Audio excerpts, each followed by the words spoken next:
오늘 저와 여러분이 로마서 12장 3절에 대해서 함께 말씀을 나누려고 합니다. 제가 이 말씀을 준비하면서 항상 느끼는 것이지만 말씀이 그냥 봤을 때 이렇구나라고 준비하다 보니까 또 성경이 나에게 또 다른 것들을 얘기하실 때가 참 많은 것 같습니다. 오늘도 그랬습니다. 왜 저는 설교를 준비하면서 왜 12장 3절을 선택했을까? 후에 막급했고 힘들었습니다. 저는 주위의 사람들한테 그런 얘기를 하거든요. 설교 한번 준비하려면 수명이 1년 단축되는 것 같다. 그 정도로 정말 여러분 보이시지 않으시겠지만 목회자는 그렇게 준비하거든요. 그러니까 집에서 어머님들이 식사 준비할 때 아이들에게 아니면 남편에게 음식을 이렇게 딱 대충 준비하는 것 같지만 엄청 수고하잖아요. 그런 것처럼 목회자가 설교 준비하는 것이 물론 초보 목회자이기 때문에 그런 것도 있지만 많이 쉽지 않다라는 생각도 들면서 또 준비해 나가면서 하나님께서 저에게 주셨던 은혜가 있었습니다. 그것들이 여러분과 함께 공유되어지고 그 은혜가 동일하게 있으시기를 주님의 이름으로 축원드립니다. 제가 잠시 기도하겠습니다. 하나님 아버지 감사합니다. 우리를 구원하시고 우리를 자녀 삼아 주셔서 감사합니다. 우리 안에 또한 영원히 성령께서 함께 하시고 거하게 해주셔서 감사합니다. 우리의 처지와 상황들이 다 다릅니다. 우리 각자의 상황에 맞게 성령께서 이 말씀을 나누어 주시고 은혜 허락하여 주시옵소서. 이 모든 말씀 예수 그리스도의 이름으로 기도하였습니다.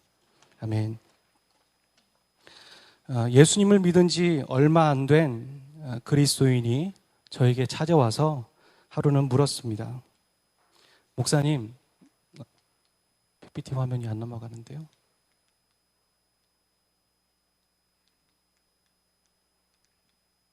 대신 넘겨주시겠어요? 목사님, 앞으로 제가 신앙생활을 어떻게 해야 하나요? 그렇게 물었습니다. 그래서 저는 그 형제에게 로마서 12장 1절과 2절을 가지고 세 가지를 부탁했습니다.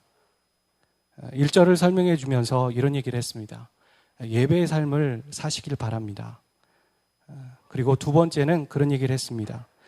우리의 내면을 성장시키기 위해서 또 성령께서 우리를 만져주시기 위해서 말씀과 기도의 삶을 살아가십시오. 그렇게 부탁했습니다.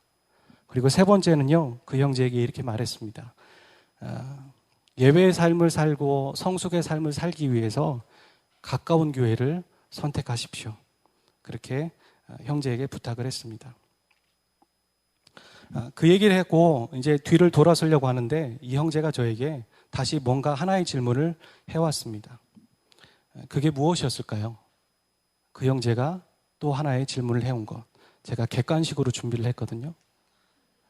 첫 번째, 목사님, 좋은 교회를 소개시켜 주세요. 두 번째, 목사님, 제가 교회의 성도로 어떻게 지내야 할까요? 몇 번일까요? 그 형제는 저에게 어떤 질문을 해왔을까요? 그렇죠. 형제는, 자매는 아마 보통 성도시라면 저에게 좋은 교회를 소개시켜 주세요 라고 질문을 할 테고 대부분의 목회자는 이렇게 말해 줄 것입니다. A라는 교회는 이게 좋습니다. B라는 교회는요, 이게 좀 아쉽네요. 그래서 C라는 교회를 선택하세요. 이렇게 말할 수 있습니다. 오늘날 성도들도 별반 차이가 없습니다. 교회를 선택하기 위해 여러 가지 조건을 따져보고 그리고 까다롭게 결정합니다. 차편 좋고 목사님 설교 탁월하고 주차장 넓으면 좋겠고 또 교인들의 연령대 또 파악해야 되고 또 주일학교 교육은 어떤지 그런 것들 등등등 보게 됩니다. 저는 이 모든 과정에 문제가 있다고 생각하지는 않습니다. 그렇게 해야겠죠. 그런데 무언가를 좀 뛰어넘고선 우리는 이것에만 집중하고 있는 것이 문제라 생각합니다. 그것은 바로 2번의 질문입니다. 목사님, 제가 교회 성도로 어떻게 살아야 할지 말씀해 주세요. 교회를 옮기고 정하려고 하는 성도들에게 목회자도 이런 얘기를 하지 않고 또 성도들도 이것을 궁금해하지 않습니다. 로마 교회는 신생교회가 아니었습니다. 로마 교회는 이미 어느 정도 부흥을 경험했고 그 소식을 들었던 바울은 내가 로마에 꼭 가고 싶습니다. 그렇게 얘기하면서 편지를 쓴 것이 로마서입니다. 그런 교회에게 바울은 로마서 12장 3절을 통해서 그리스도인이 교회의 성도로 어떻게 생활해야 할지에 대해서 말해주고 있습니다. 이 메시지는 초신자 혹은 새 가족만 들어야 하는 것이 아니라 헌가족인 저와 여러분이 들어야 하는 중요한 말씀입니다. 근데 오늘의 말씀을 두 문장으로 정리를 해보다 보니까요, 철학자들이 한 말이 딱 정리가 되더라고요. 하나는 인간은 사회적 동물이다. 두 번째는 너 자신을 알라. 하나는 아리스토텔레스가 말했고 두 번째는 소크라테스가 말했습니다. 인간이 관계를 맺고 사회를 이루려 하는 것, 그것은요, 왜 그러냐라고 말하기 전에 인간의 본성입니다. 그렇죠? 하나님이 인간을 그렇게 지으셨기 때문에 혼자 살 수 없는 것입니다. 오스카 와일드가 그의 에세이에서 아리스토텔레스의 이 인간은 사회적 동물이다라는 말을 좀 다르게 표현했어요. 의역해서 이렇게 말했습니다. 원시인은 더 나은 삶을 살기 위해 사회를 이루었다. 더 나은 삶을 살기 위해 사회를 이루었다. 그러니까 우리에게 맞게 표현한다면 이렇게 될 것입니다. 그리스도인들이 교회 생활을 하는 것은 진정한 그리스도인답게 살기 위해서입니다. 그리스도인들이 교회 생활을 하는 것은 본성입니다. 라고 말할 수 있죠. 반대로 나는 그리스도인인데 난 집에서 인터넷 예배 드리고 혼자 신앙생활을 할래요. 라고 하는 것은 어찌 보면 그가 영적인 본성 그리고 육적인 본성까지 거스르는 사람일지 모르겠습니다. 여러분, 그리스도인답게 살기 위해서 우리는 공동체 생활을 해야 합니다. 그리고 교회 생활을 하는 이 땅의 모든 그리스도인들, 저와 여러분이 포함되죠. 우리 모두는 로마서 12장 3절의 말씀을 마음에 새겨야 합니다. 바울은 1절과 2절을 이야기했습니다. 이미 저는 여러분에게 1절 따로 2절 따로 말씀을 전했습니다. 그리스도인이라면 어떤 삶을 살아야 되는지에 대해서 소개를 했습니다. 그런데 바울은 이 1절과 2절을 듣는 사람들이 지나치게 이 성화와 변화에 대해서 집중을 할 때 개인의 변화로만, 개인의 성화로만 집중되는 것을 원하지 않았습니다. 우려하였고 염려했습니다. 그래서 바울은 3절의 말씀을 쓰고 있는 것이에요. 그 3절의 해석은 그러니까 3절만 딱 따로 떼어서 설명할 수 없습니다. 2절이 있어야지만 3절이 있는 것이에요. 왜 그런지 아십니까? 사람의 변화라는 것은 말이죠. 이 변화는 결국 관계를 통해 시작되는 것입니다. 그리고 변화의 증거도 관계를 통해 드러나는 것이죠. 우리가 변화되었다라고 얘기할 때 우리는 내가 다른 사람들에게 어떻게 행동하고 있는지를 볼 때 우리는 변화되었다는 걸 확인할 수 있는 거예요. 검증할 수 있는 거죠. 그래서 혼자 계룡산에서 기도하고 예배드리다 변화되었다. 이런 사람들이 우리 주위에 생기면요. 조심하셔야 합니다. 그런 일은 없습니다. 우리가 그리스도인으로 변화되는 것도 결국 삼위 하나님이 관계를 통해 변화되었고 지금도 변화되고 있는 것이죠. 그래서 그리스도인은 그리스도인답게 살아가려면 교회 생활, 공동체 생활을 해야 합니다. 여러분, 여기 결혼하신 분들이 많으신데 여러분 다시 태어나시면 그 배우자와 다시 결혼하실 거죠? 아마 그 이유가 두 가지 있을 텐데요. 첫 번째는 정말 사랑해서일 겁니다. 아마 99.999%이겠죠. 하지만 0.0001%는 뭐였냐면 내가 누구랑 또 다시 이걸 또 변화시키고 관계를 맺어. 너무 힘들어. 그냥 만나던 사람이랑 만나는 게 차라리 낫겠어.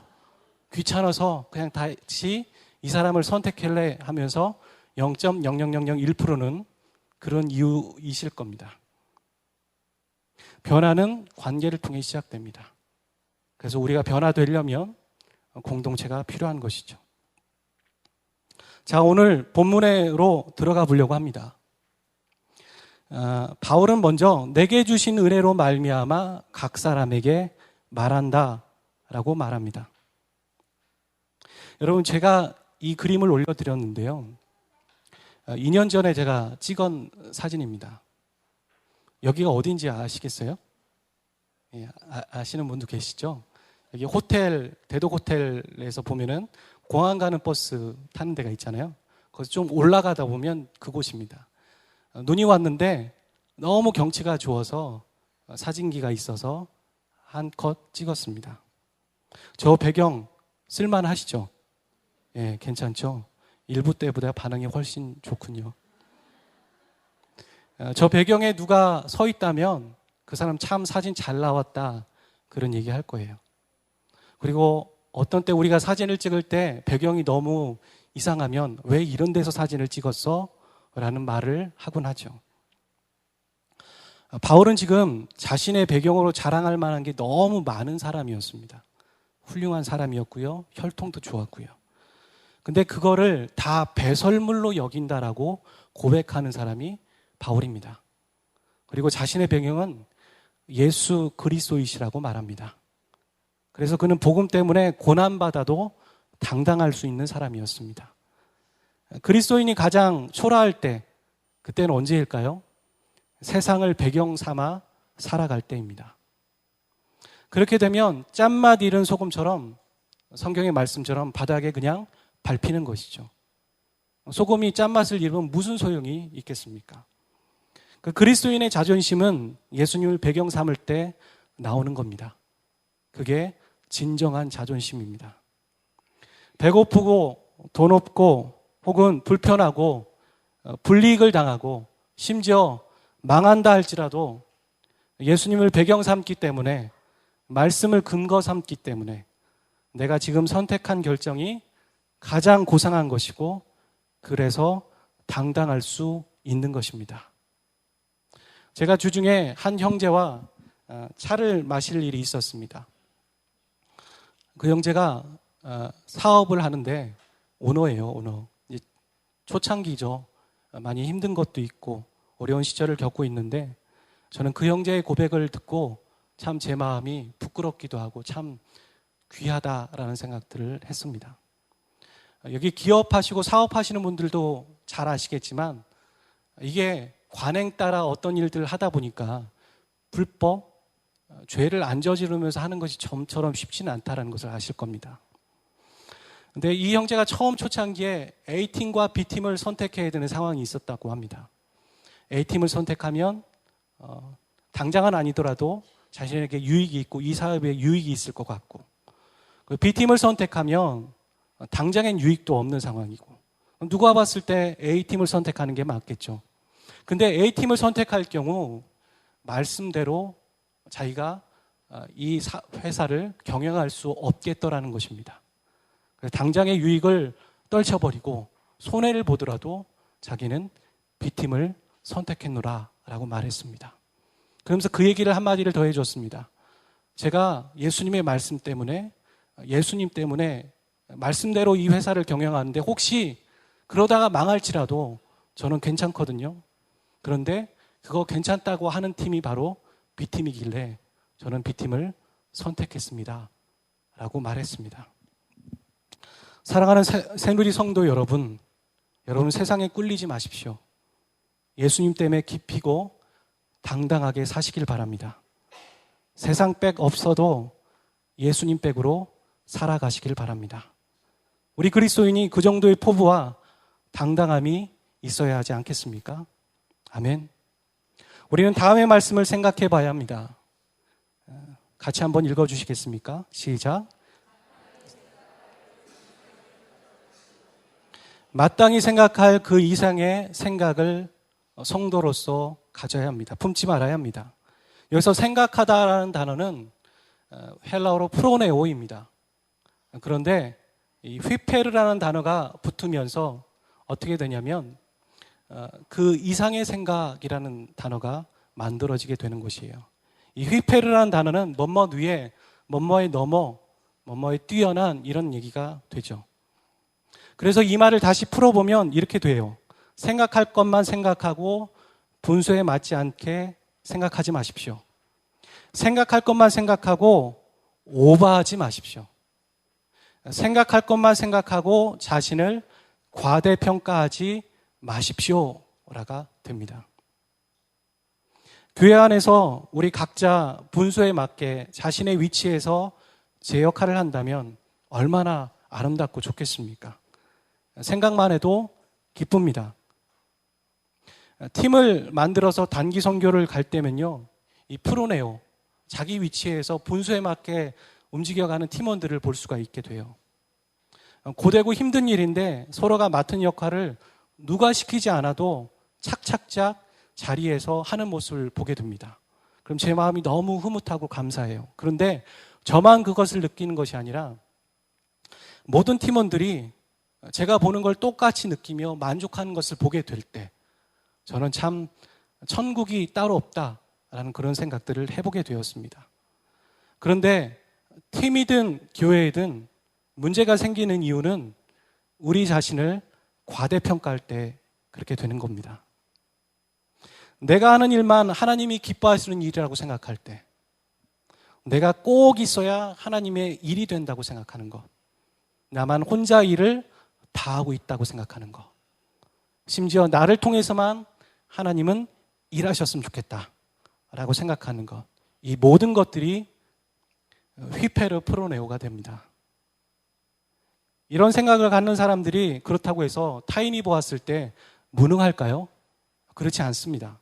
대부분 정말 일도 잘하고 재능이나 은사가 있어서 교회 안에 중요한 역할들도 하죠.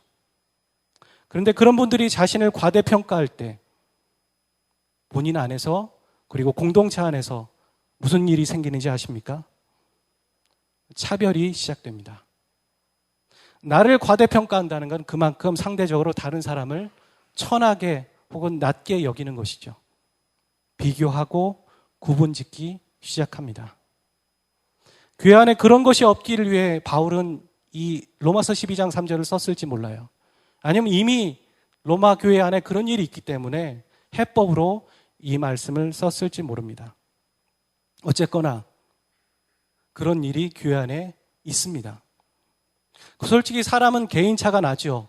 우리가 서로와 서로를 보았을 때도 상대적으로 나보다 나은 사람이 있는 것 같고 부족한 사람이 있죠.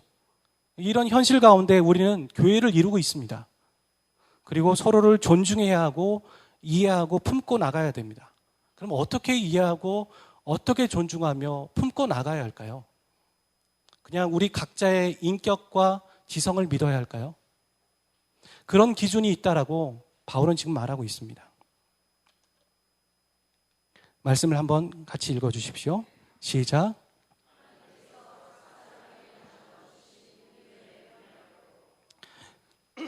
제가 말씀을 준비하면서 왜 이 말씀을 선택했을까?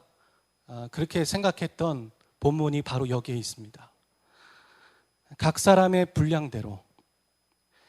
그러니까 바울은 지금 이렇게 얘기하는 거예요. 예수님을 배경 삼고 은혜로 구원받은 여러분, 예수님을 배경 삼고 은혜로 구원받은 새누리 성도 여러분, 자신을 과대평가하지 말고 하나님께서 각 사람에게 나눠주신 믿음의 분량대로 지혜롭게 생각하십시오. 그게 교회 생활입니다. 우리는 교회 안에서 분수에 맞게 살기 위해 자신을 잴 수 있는 기준이 분명히 필요합니다. 그렇잖아요. 내가 지금 오버하고 있는지 아니면 내가 지금 분수에 맞게 처신하고 있는지, 우리가 조심스러운 이유는 이게 기준이 어딘지 몰라서 애매할 때가 있기 때문에 조심스러운 것 중에 하나이죠. 그 기준을 바울은 지금 말하고 있습니다. 하나님이 각 사람에게 믿음의 분량으로 나눠주셨다라고 말합니다. 그렇다면 질문이 많이 이게 나오게 되는데요. 과연 믿음은 무슨 믿음을 말하는 걸까요? 그리고 분량이라는 말은 무슨 뜻일까요? 우리에게 어떤 기준으로 하나님께서는 분량을 정하셔서 나눠주신 걸까요? 그게 오늘 중요한 포인트입니다. 이것을 어떻게 이해하고 해석하느냐에 따라서 우리는 많이 달라질 수 있습니다. 이 분량이 무엇인지 해석하기는 어렵습니다. 아직도 의견이 분분합니다. 하지만 어느 정도 방향은 정해져 있는 것 같습니다. 첫 번째 견해는 이렇습니다. 하나님이 각자에게 할당하신 믿음의 다른 분량이 있다. 하나님이 우리에게 믿음을 나눠주시되 분량을 정해서 따로따로 차별하여 나눠주셨다. 두 번째 견해는 무엇이냐면요. 이 믿음의 분량이라는 게 그 뒷구절에도 나오지만 은사일 것이다. 사람들이 각양의 은사들로 역할하는 걸 보면서 이게 믿음의 분량이라는 게 바로 은사일 거야 라고 보는 견해입니다. 그리고 어찌 보면 문맥상으로 봤을 때 은사라고 보는 것이 더 일리 있어 보입니다. 그런데 바울이 이때까지 로마서에서 믿음 얘기할 때 그는 은사를 쓰지 않았어요. 그렇죠? 여기서 갑작스럽게 은사가 나오는 것이지, 그는 믿음을 얘기할, 로마서에서 믿음 얘기할 때 복음에 대해서 그리스도인들이 기본적으로 반응하는 그 믿음을 얘기하는 겁니다. 너희가 예수 그리스도의 죽으심과 부활하심을 믿음으로 의인이라 칭함을 받았다. 너희들이 영화롭게 될 것이다. 이런 식으로 얘기하는 것이지, 너희가 은사를 받았으므로 그렇게 말하고 있지 않습니다. 그래서 여기서 갑자기 이 믿음을 은사로 보는 것은 타당하지 않은 것 같습니다. 그렇다면 예수님은, 우리가 예수님을 믿을 때 그 믿음을 개인에 따라 분량대로 나눠주셨을까요? 첫 번째 견해처럼. 베드로는, 야 베드로야, 넌 나를 더 잘 믿어야 돼. 너 십자가에 거꾸로 달려 죽을 거잖아. 나의 수자제인데 내가 믿음을 좀 더 크게 줄게. 야고보, 너는 이제 첫 순교를 할 거잖아. 그러니까 좀 적당히 믿어. 그렇게 우리에게 차등 지급하셨을까요? 이 믿음이라는 단어는 어찌 보면 은혜로 봐도 무관합니다. 왜냐하면 하나님이 저와 여러분에게 은혜를 주셨기 때문에 믿음을 갖게 된 것이죠. 그럼 그 은혜의 분량에 따라 믿음도 달라지지 않겠습니까? 하나님이 우리가 예수님 믿을 때 차등 지급하여 은혜를 주셨을까요? 어떻게 생각하십니까, 여러분? 하나님이 주시는 은혜로 얻어지는 은사도 귀한 것이 있고 덜 귀한 것이 있다라고 여러분 생각하진 않으십니까? 다 물어볼 때 그렇게 말씀하실 거예요. 은사의 구분이 어디 있습니까? 다 소중한 것이죠. 그런데 저는 저 은사가 너무 부러워요. 저 은사 받으면 좀 하늘을 날 것 같아요. 솔직히 우리 안에 예언의 은사를 하는 사람이 있다고 생각해 보십시오. 그는 성스러워질 겁니다. 그날부터. 많은 사람의 관심을 받을 거예요. 하지만 방언 은사를 하는 것이 귀하거나 성스럽다고 생각하지는 않잖아요. 그렇게 우리는 상대적으로 은사를 보고도 차별하고 구분하고 있는 것이죠. 이렇게 하나님이 우리를 차등 지급하여 은혜를 주셨다라고 생각하는 것은, 이런 해석과 적용은 하나님의 믿음과 은혜를 인간의 죄인된 안목에서 바라보는 오류이고 한계입니다. 제가 질문을 해보겠습니다. 예수님 믿기 전 저와 여러분의 신분은 무엇이었죠? 예수님 믿기 전 죄인이었습니다. 답변해 주셔서 감사합니다. 진노의 자녀, 죄인, 죽었던 자입니다. 하나 더 질문해 보겠습니다. 그럼 죄인 중에는 계급이 있을까요?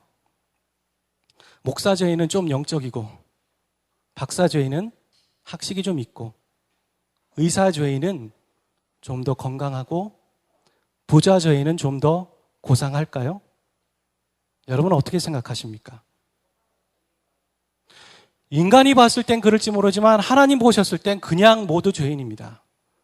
같은 죄인일 뿐입니다. 그래서 어떤 사람은 은혜나 믿음을 더 받고 어떤 사람은 적게 받는 차이점이 원천적으로 존재할 수 없습니다. 하나님이 은혜를 그리고 믿음을 차등적으로 나눠줄 수 있는 근거가 저와 여러분에게는 없다라는 얘기입니다. 하나님의 사랑은 상대적인 사랑이 아닙니다. 하나님의 사랑은 절대적인 사랑입니다. 저와 여러분을 위해 하나님이 아들을 주셨다면 그것만으로 하나님은 저와 여러분을 사랑하신다는 증거입니다. 누가복음 15장에 보면 목자가 양 99마리를 두고 한 마리를 찾으러 간다는 비유가 나옵니다. 사람들은 이것을 보고 인간적인 관점으로 또 이렇게 비판하죠. 대책 없는 목자이다. 경제 논리를 모르는 목자야. 한 마리 버리고 99마리를 잘 키우면 되는데 99마리도 책임지지 못하면서 왜 한 마리를 찾으러 다니냐는 말입니다. 이런 해석은 인간적인 발상입니다. 그만큼 이 세상에 잃어버린 영혼이 딱 한 명 있다 할지라도 하나님은 예수 그리스도를 십자가에 죽게 하신다는 그런 절대적인 사랑의 표현이죠. 이 땅에 인간이 딱 한 명 있다 할지라도 하나님 그분을 위해 예수님을 죽게 하시고 부활하게 하실 것입니다. 하나님은 저를 그리고 여러분을 그렇게 동일하게 사랑하십니다. 하나님은 바울을 사랑하셨듯 여러분을 사랑하십니다. 하나님은 베드로를 사랑하셨듯 여러분을 그렇게 차등 지급하지 않고 사랑하십니다. 마태복음 20장 1절부터 16절에 보면 포도원 품꾼의 비유가 나옵니다. 포도원 품꾼. 주인이 이제 종을 부르고 품꾼들을 찾고 있는데 하루에 한 데나리온씩 약속하고 품꾼을 찾는 것이죠.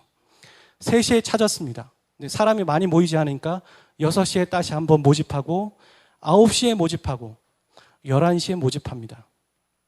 그리고 이야기는 해가 저물면서 이제 마지막에 품삯을 나눠주는 때가 된 것이죠.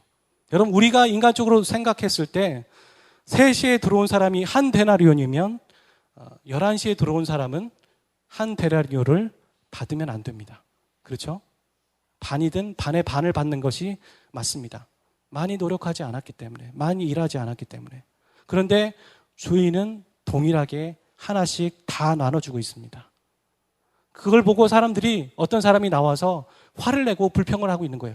아니, 왜 이렇게 동일하게 줍니까? 라고 했더니 주인이 하는 말이, 내가 내 것을 내 마음대로 주는데 네가 무슨 상관이니? 그런 얘기를 하면서 마지막에 이런 얘기를 합니다. 16절은 이렇게 마치고 있어요. 나중된 자가 먼저 된다. 먼저 된 자가 나중된다를 먼저 얘기하지 않고 나중된 자가 먼저 된다. 그런 말을 하고 있어요. 나중된 자에 집중하고 있죠.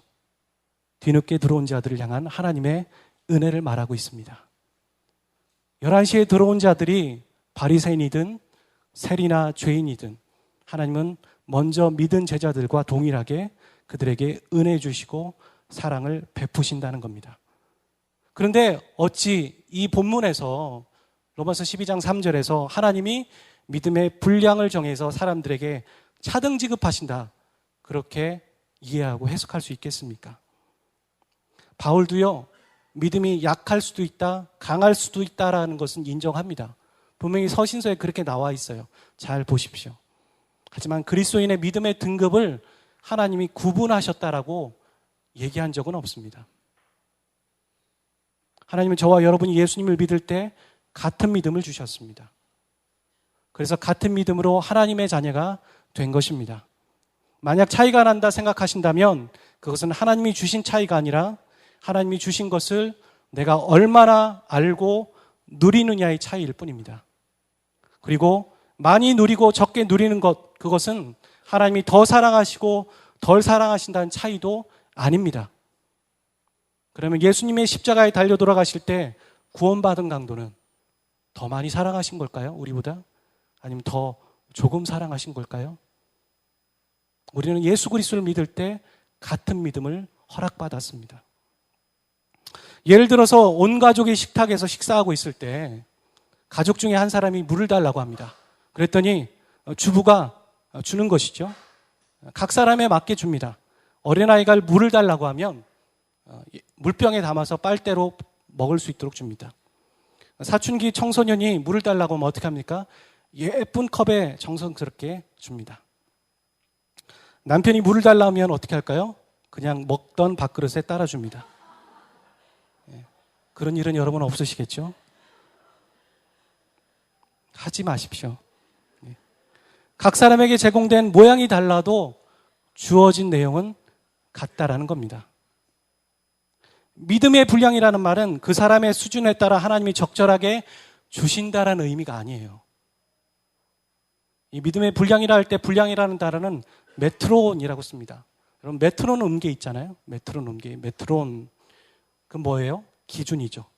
척도. 여기서 믿음의 분량이라는 단어 표현보다는 믿음의 척도를 우리에게 주셨습니다 라고 말하는 게 더 적절해 보입니다. 우리는 이때까지 교회 안에 믿음이 다르고 은사가 다르고 수준이 다르고 같은 것은 예수님 믿는 것밖에 없네. 같은 것은 아버지 하나님밖에 없네. 그래 하나 돼야지. 그렇게 말했을지 모릅니다. 하지만 하나님은 그렇게 말하신 적 없습니다. 하나님은 사람들에게 은혜를 차등 지급하신다라고 우리는 생각해왔는지 모릅니다.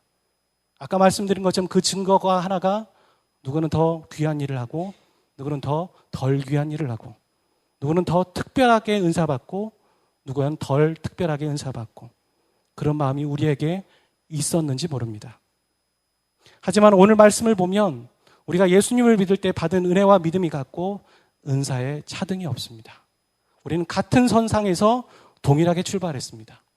그 선상이 뭡니까? 우리는 죄인이라는 것이죠. 단지 그것을 알고 누리는 차이가 있을 뿐이고 그 차이도 하나님의 사랑의 정도가 아닙니다. 그래서 믿음의 척도, 그것은요, 그래서 우리는 더 교회 안에서 연합할 수 있는 가능성이 더 커지게 된 것이죠. 이 말씀이 어떤 뜻인지 알게 되어서. 여기에 내게 주신 은혜로 각 사람에게 주신 믿음의 분량, 이것은 어찌 보면 다 같은 말입니다. 각 사람에게 차등 지급하셨다는 그런 뉘앙스가 아니고 믿음의 기준을 우리에게 동일하게 주셨습니다. 그것은 뭐냐면 은혜입니다. 여러분이 은혜로 구원받으셨잖아요. 같이 출발하셨어요. 근데 왜 교회 안에서 구분하십니까?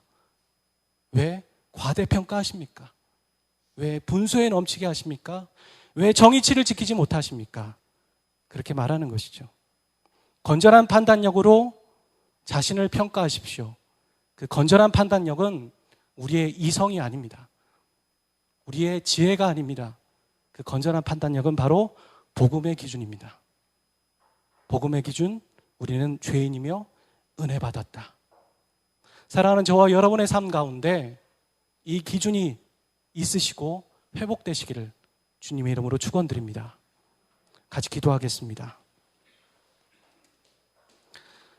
선포되어진 말씀을 가지고 함께 합심하여서 우리 목소리가 우리 귀에 들릴 수 있을 정도로 함께 기도하기를 원합니다.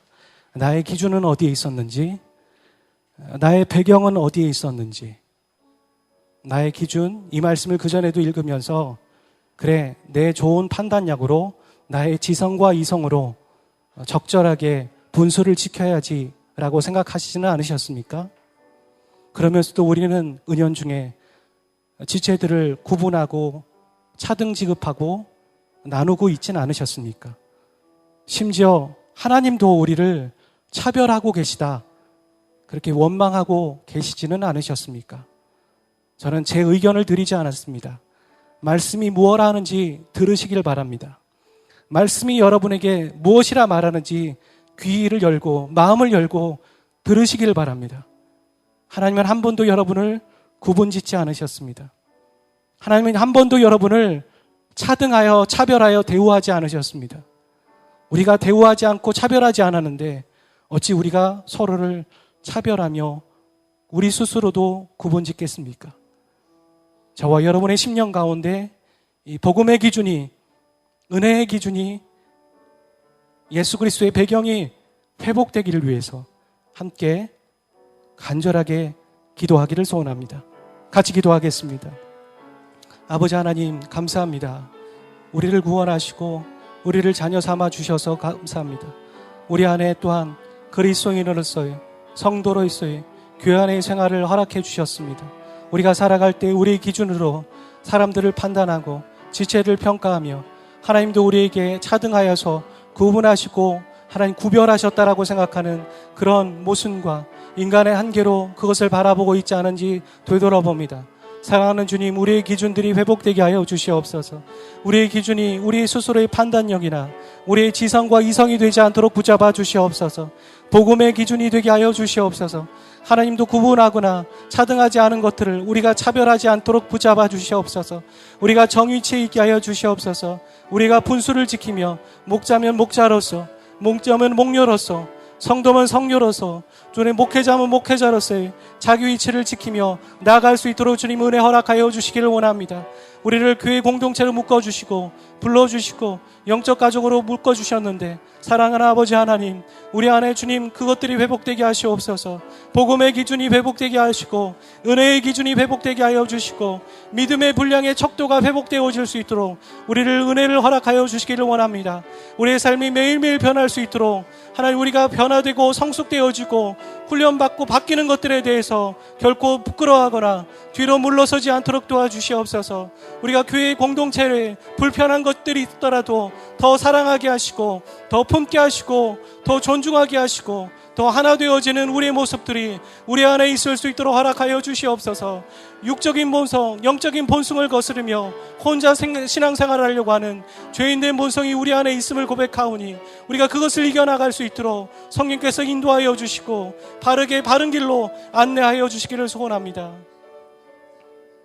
사랑의 아버지 하나님, 우리가 예수 그리스도를 믿을 때 같은 믿음을 허락해 주셔서 감사합니다. 같은 출발선에서 같이 시작할 수 있도록 허락하여 주셔서 감사합니다. 교회 안에 있는 형제와 자매들을 존중하게 하여 주시옵소서. 우리 스스로가 과대평가하지 않고 우리가 있어야 될 딱 그 위치에만 있게 하여 주시옵소서. 성도면 성도의 위치에 있게 하여 주시옵소서.